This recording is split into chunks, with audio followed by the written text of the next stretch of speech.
6வது முறையாக தமிழக முதல்வராக பொறுப்பேற்றுக் கொள்ள போயஸ் தோட்டத்திலிருந்து சென்னை பல்கலைக்கழக நூற்றாண்டு விழா கட்டிடத்திற்கு புறப்பட்டார் ஜெயலலிதா.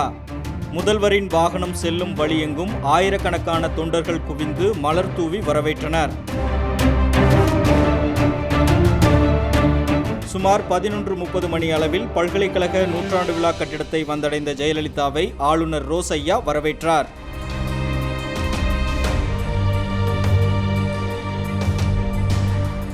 இதையடுத்து தமிழ்தாய் வாழ்த்து ஒலித்து முடித்தவுடன் தமிழக அமைச்சரவையில் பங்கேற்க உள்ள 28 அமைச்சர்களை ஆளுநர் ரோசய்யாவிற்கு அறிமுகம் செய்தார் ஜெயலலிதா.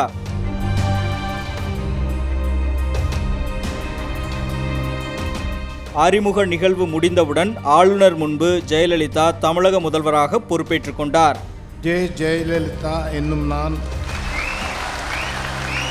ஜெயலலிதா என்னும் நான் சட்டப்படி அமைக்கப்பெற்ற இந்திய அரசியலமைப்பின் பால் உண்மையான நம்பிக்கையும் மாறா பற்றும் கொண்டிருப்பேன் என்றும் இந்திய நாட்டின் ஒப்பில்லாத முழுமுதல் ஆட்சியையும் ஒருமையையும் நிலைநிறுத்துவேன் என்றும் தமிழ்நாட்டு அரசின் முதலமைச்சராக உண்மையாகவும் குலச்சான்றின்படியும் என் கடமைகளை நிறைவேற்றுவேன் என்றும் அரசியலமைப்பிற்கும் சட்டத்திற்கும் இணங்க அச்சமும் ஒருதலை சார்பும் இன்றி விருப்பு வெறுப்பை விலக்கி பலதரப்பட்ட மக்கள் அனைவருக்கும் நேர்மையானதை செய்வேன் என்றும் ஆண்டவன் மீது ஆணையிட்டு உறுதிமொழிகிறேன்.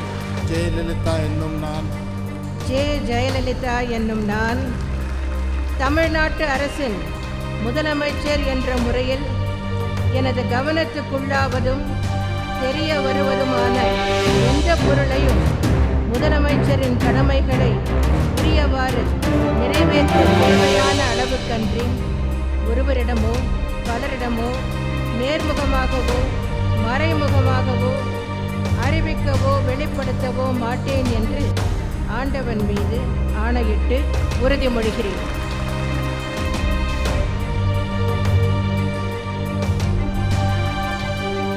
முதல்வராக பொறுப்பேற்றுக் கொண்ட ஜெயலலிதா தலைமைச் செயலகம் சென்றதோடு விவசாய பயிர்க்கடன் தள்ளுபடி, டாஸ்மாக் கடைகளின் நேரம் குறைப்பு, தாலிக்கு 1 பவுன் தங்கம் உள்ளிட்ட 5 முக்கிய கோப்புகளில் கையெழுத்திட்டார்.